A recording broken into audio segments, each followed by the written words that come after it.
Did you people hear what happened yesterday? What? That billionaire. Of course. The one that owns half of Lagos. He got married yesterday. What? This is the crazy part. He married a woman he had never even seen before. Who is the woman? The woman he married is the one nobody in this town ever wanted. And that is how the most powerful man in Lagos married the woman everyone rejected. Before the story begins, please like this video, share it with your friends, and subscribe to this channel for more powerful African stories. In the noisy city of Lagos, where beauty often opens doors faster than talent, there lived a quiet young woman named Kemi. Kemi was not poor. Her family managed to live comfortably. Her father owned a small printing shop and her mother sold fabrics in Balogun Market. But in the eyes of many people around her, Kemi had one problem. She was not what society called beautiful. Her younger sister, Fumi, was the opposite. Tall, light-skinned, with bright smiling eyes that attracted attention everywhere she went. Whenever visitors came to their house, the compliments always sounded the same. "Ah, Fumi is so beautiful. She will marry a rich man one day."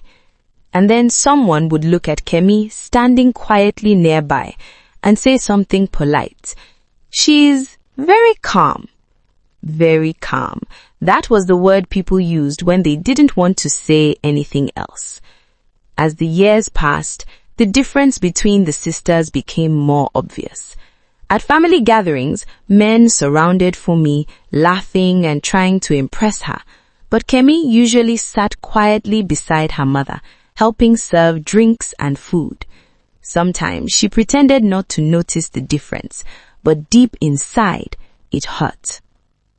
By the time Kemi turned 29, something strange had happened. Her younger sister had already received multiple marriage proposals, but Kemi had received none. Not even one. One evening during dinner, her aunt said something that stayed in Kemi's mind for a long time. Maybe Kemi should focus on her career. Not everyone is lucky in marriage. The table fell silent. Kemi simply smiled weakly and continued eating.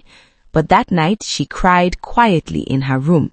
Not loudly, not angrily, just softly, the way people cry when they already expect disappointment. After finishing university, Kemi began working as a nurse in a small private hospital. She liked her job. Helping people gave her a sense of purpose. Patients trusted her because she was patient, gentle, and kind. But outside the hospital, life remained the same. Until one evening when something unexpected happened. A long black luxury SUV pulled into the hospital parking lot. The security guards immediately straightened up because the man stepping out of that car was someone almost everyone in Lagos recognized. Daniel Adeyemi, a billionaire tech entrepreneur whose company had grown into one of the biggest in the country. But Daniel was also known for something else. 2 years ago, he had survived a terrible car accident that left deep scars across one side of his face. Since then, he rarely appeared in public. The accident had changed him. People said he had become distant, quiet, almost cold. That evening, Daniel had come to the hospital to visit a business partner recovering from surgery. But while he was walking through the waiting area, his elderly father suddenly collapsed. Everything happened quickly.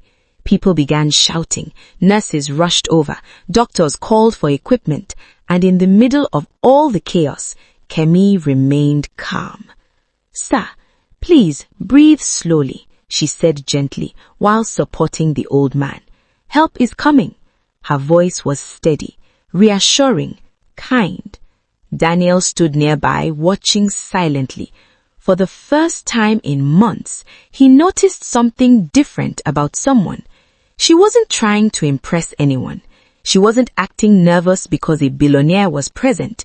She simply cared about helping the patient. Over the next few days, Daniel's father remained in the hospital for observation, and every day Kemi attended to him carefully. She spoke to him respectfully, helped him walk slowly around the ward, even joked with him to keep his spirits up. One afternoon, Daniel's father smiled and said to him quietly, "That nurse, Kemi, she is a good woman." Daniel nodded slowly. "I noticed." His father studied him carefully. "You noticed more than that." Daniel didn't respond. But later that evening, he asked something surprising. "Do you know if she's married?" His father chuckled softly. "No, I asked her yesterday. She said she has been too busy helping people." Daniel stared out the window for a long moment. Then he said something that shocked himself. "I want to marry her." His father blinked in surprise. "You don't even know her well." "I know enough." "Have you even looked at her properly?" Daniel paused. Then he said quietly, "No, and I don't plan to." When Kemi received the message that a wealthy man wanted to meet her regarding marriage, she thought it was a mistake. Her mother was the first to react. "A billionaire? Are you sure they didn't mean your sister?" But the message was clear. Daniel Adeyemi wanted to meet Kemi. The meeting took place in a quiet lounge at Daniel's home. Kemi sat nervously across from him. Something felt unusual immediately. Daniel never once looked directly at her. His eyes remained lowered.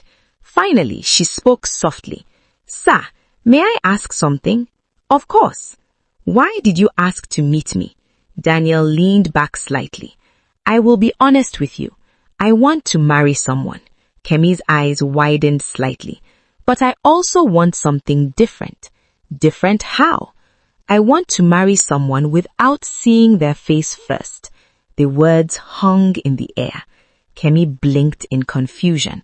"You mean you don't want to look at me?" "Not yet." "Why?" Daniel's voice softened slightly.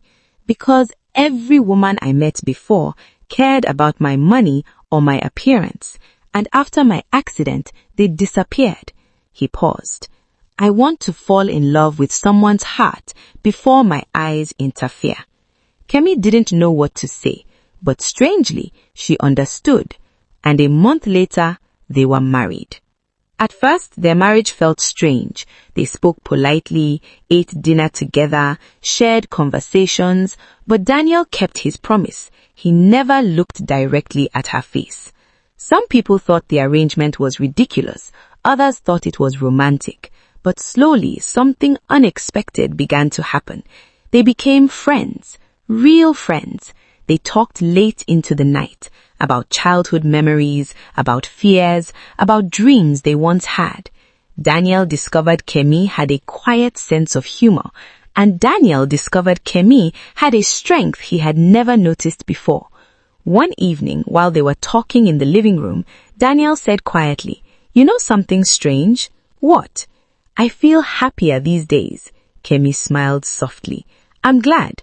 I think you brought light back into this house."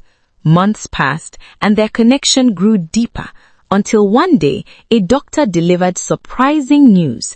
A new surgery could repair Daniel's facial scars. The success rate was high, but there was one consequence. After the surgery, Daniel would finally see Kemi's face. The night before the operation, he asked her quietly, "Are you afraid?" Kemi hesitated. "Yes."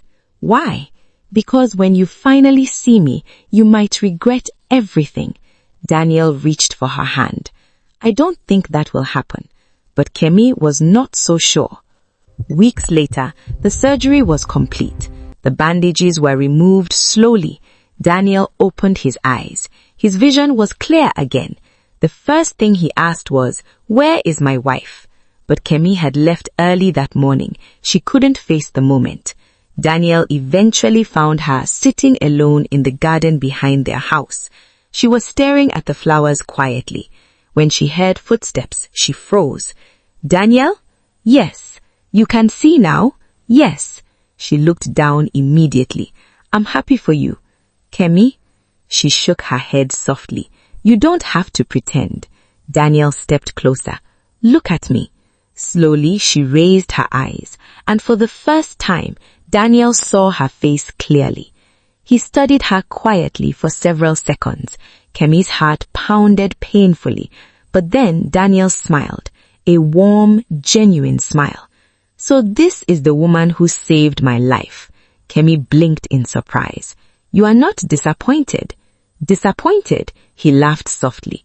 Kemi, I fell in love with your kindness long before I ever saw your face. And now that I can see you, he squeezed her hand gently. You're even more beautiful than I imagined. Tears filled her eyes instantly. For years of believing she wasn't enough, she finally understood something powerful. The right person doesn't look for perfection. They look for truth. And sometimes the most beautiful love stories begin with someone who chooses to see beyond appearances. If this story touched your heart, don't forget to like this video, share your thoughts in the comments, and subscribe for more powerful African stories that remind us what truly matters in life.